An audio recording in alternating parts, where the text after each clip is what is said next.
اچھا ڈاکٹر صاحب، یہ پچھلے دفعہ جب سیلاب آیا تھا تو اقوام متحدہ کے جنرل سیکرٹری صاحب یہاں پر تشریف لائے تھے، تو انہوں نے اپنی اسپیچ میں یہ کہا تھا کہ پاکستان ایک ایسی مصیبت کا،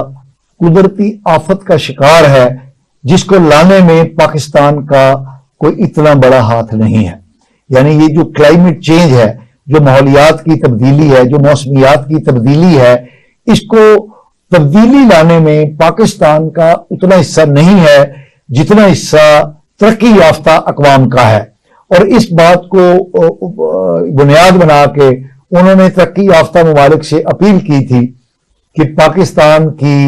یہ موسمیاتی تبدیلیوں کے نتیجے میں جو آفات آئی ہیں اور اس میں جو تباہی مچی ہے، اس سے نمٹنے کے لیے ترقی یافتہ اقوام کو چاہیے کہ وہ پاکستان کی مدد کرے. تو یہ کیا، اس سے کیا مراد ہے کہ ہم اس تبدیلی کا حصہ نہیں ہے، اس نیگیٹو تبدیلی لانے میں ہمارا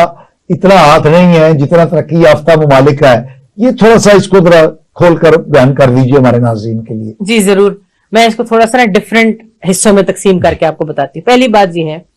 کہ جو لفظ ہم یوز کرتے ہیں سیوک ریسپانسبلٹی، اس کا مطلب ہی یہی ہے کہ اگر میں ایک ملک کا شہری ہوں یا اگر میں اس ورلڈ کا انٹرنیشنل سٹیزن ہوں تو میں اپنی سیوک ریسپانسبلٹی یا وہ حقوق، وہ ڈیوٹیز جو مجھ پر آتی ہیں وہ میں پوری کروں. بات یہ نہیں ہے کہ باہر کی دنیا میں انڈسٹریلائزیشن کی وجہ سے جو افیکٹ ہو رہا ہے وہ پاکستان پہ آ رہا ہے. بات بڑی سیدھی سی ہے کہ جب آسمان ایک ہے، جب فضا ایک ہے، تو وہ اس جگہ پہ، یعنی کہ آپ سے تھوڑا دور کوئی چیز ہو رہی ہو، ہیومن ایکٹیویٹی یا اپنے گھر میں ہو رہی ہو، اس کا افیکٹ کہیں نہ کہیں سے آپ کی طرف آئے گا ضرور. تو پہلی بات تو یہ ہے کہ جہاں ہم بات کر رہے ہیں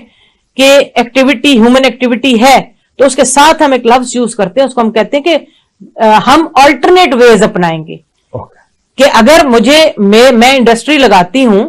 مگر میں کوئی سا بھی ملک ہوں، میں پھر پاکستان کی طرف بعد میں آتی ہوں، میں انڈسٹری لگاتی ہوں، ہیومن ایکٹیویٹی ہے، جاب جنریشن ہوئی ہے، پروڈکٹس بن رہی ہیں، چیزیں ہو رہی ہیں، ہم نے یقیناً تھوڑا بہت انفراسٹرکچر کو بھی وہاں سے ریموو کیا ہوگا، کوئی پلانٹ بھی ریموو، بلکہ ٹریز کا لفظ یوز کروں گی، وہ بھی ہم نے جو ہے وہاں سے ریموو کیے ہوں گے، ہو گیا. لیکن کیا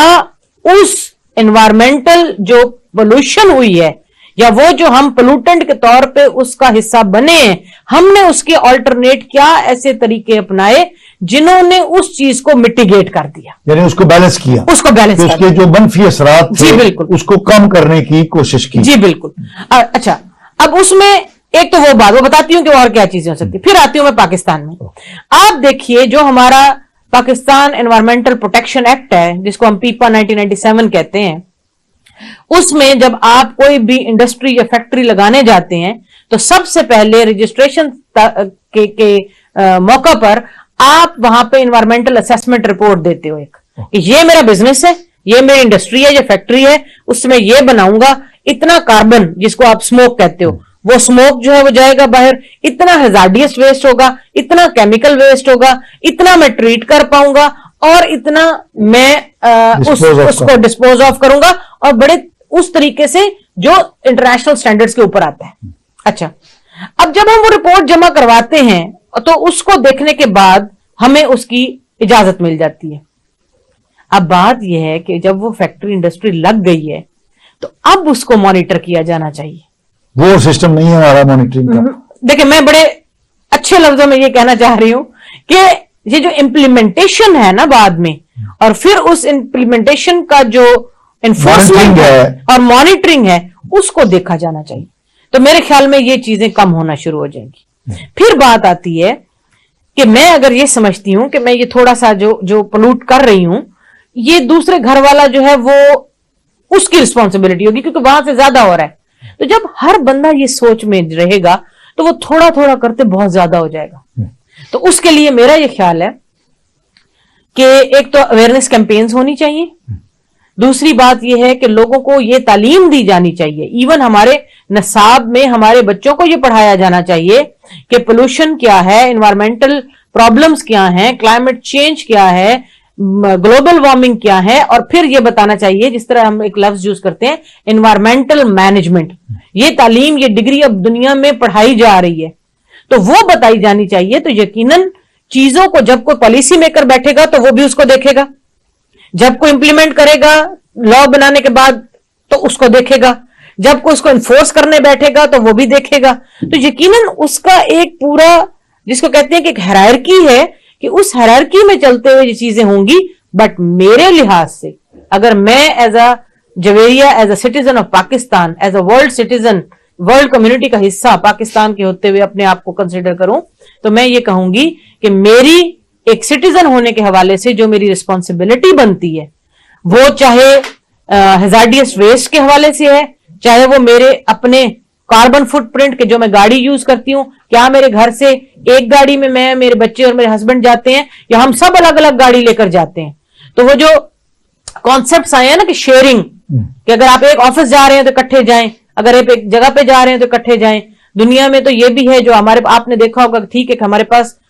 جو پبلک ٹرانسپورٹ ہے, میرا خیال ہے اس کو اور بہتر کرنا چاہیے, اور بہتر. یہ جو اس طرح کی جی جن کا آپ ذکر کر رہی ہیں چیزیں, یہ ویسٹ کم ہونا شروع ہو جائے. جی ڈاکٹر صاحب, آپ نے بڑی اہم بات بتائی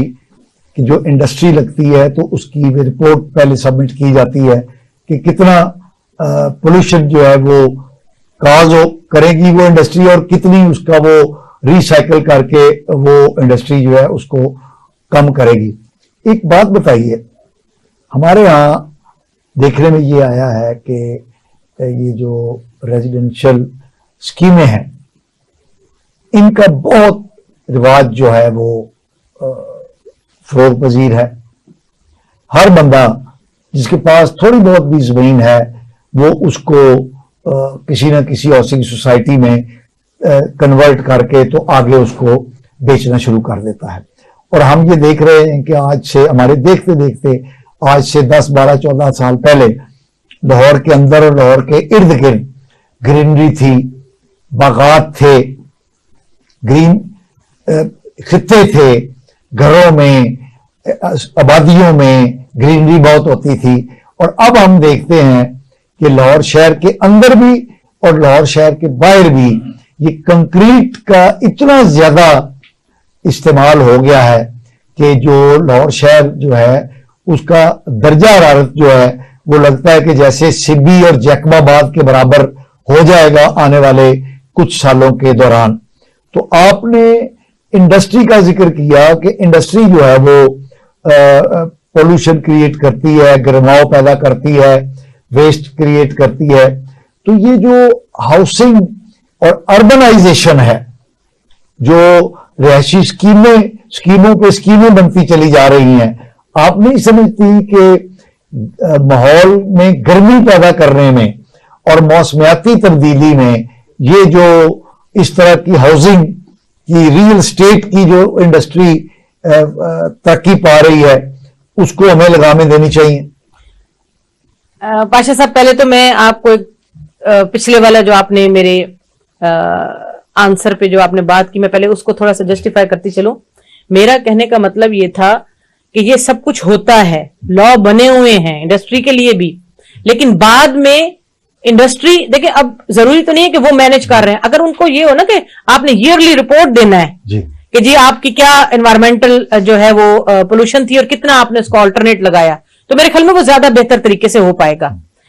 میرا یہ کہنے کا مطلب تھا کہ کیونکہ ہمارے پاس ڈیفارسٹائزیشن بھی اس کا پارٹ ہے, تو کیوں نہ وہ انڈسٹری یا وہ جو فیکٹری ہے اگر وہ کہیں پلوٹ ہو رہی ہے کوئی چیز, تو وہ اس کے آلٹرنیٹ میں درخت لگا دیں. وہ کہیں گے جی ہم نے اتنی زمین لے کر, یا اتنی زمین ہمارے پاس تھی, ہم نے اس پہ فارسٹ لگا دیا. تو وہ جب شو کریں گے تو یقیناً وہ جو ہمارے پاس SDGs ہیں, یونائٹڈ نیشن نے سسٹینیبل ڈیولپمنٹ گولز دیے ہیں, اس میں کلائمیٹ ایکشن ہے گول 13, جس میں یہ کہا گیا ہے کہ آپ نے وہ کون سے ایکشن لیے ہیں جس سے آپ کا وہ جو آلٹرنیٹ ہے وہ نظر آئے. ٹھیک ہے. تو ایک تو میرا وہ گزارش تھی اس میں. دوسری گزارش تھی کہ یس, a big industry if do they have, تو ان کو یہ بھی چاہیے کہ وہ اچھے ٹریٹمنٹ پلانٹس لگائیں, کہ وہ بجائے ہیزارڈ ہونے کے وہ چیزیں جو ہیں وہ بہت اچھے طریقے سے ٹریٹ ہو کے اس پانی کو بھی ہم یوز کر سکتے ہیں سکتے ہیں، پھر تو ریچیبل. تو وہ اپنے ارد گرد جو انہوں نے پودے لگائے ہوئے ہیں یا وہ چیزیں ہیں اس کو دیکھ لیں. ڈاکٹر جہاں صاحب تک ہمیں کہا جا رہا ہے ایک شارٹ بریک کا، ایک بریک لے لیں ناظرین. ڈاکٹر جویریہ کیس جویہ صاحب سے ہماری گفتگو جاری رہے گی. ہم ایک شارٹ بریک پر جا رہے ہیں، ہمارے ساتھ رہیے گا.